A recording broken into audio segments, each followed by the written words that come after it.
Kuwait airport پر حملہ، ایک Indian شہری ہلاک، کئی زخمی، بھارت کا سخت ردعمل۔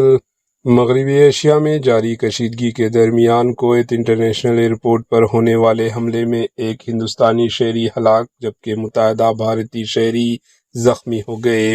بھارت کی وزارت خارجہ نے اس حملے کی سخت الفاظ میں مذمت کرتے ہوئے کہا کہ شہری آبادی اور شہری بنیادی ڈھانچوں کو نشانہ بنانا ناقابل قبول ہے۔ وزارت نے ایک بار پھر تمام فریقین سے ایسے حملے فوری طور پر بند کرنے کی اپیل کی۔ وزارت خارجہ کے مطابق حملے میں جان گنوانے والے بھارتی شہری کے اہل خانہ سے گہرے دکھ اور افسوس کا اظہار کیا گیا جبکہ زخمی افراد کو ہر ممکن مدد فراہم کی جا رہی ہے۔ بیان میں کہا گیا ہے کہ کویت میں موجودہ بھارتی سفارت خانہ زخمیوں کی دیکھ بھال اور بھارتی شہریوں کی فلاح و بہبود کے لیے مقامی حکام کے ساتھ مسلسل ربط میں ہے۔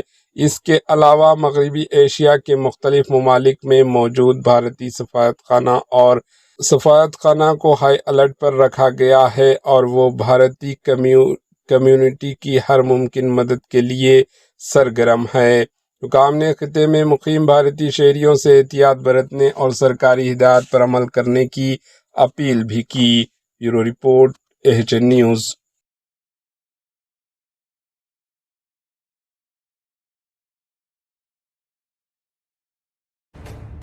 AHN نیوز کے YouTube چینل کو سبسکرائب کریں اور بیل آئیکن کو دبانا نہ بھولیں تاکہ آپ کو ہر نئی آنے والی ویڈیو کا نوٹیفیکیشن بر وقت مل سکے۔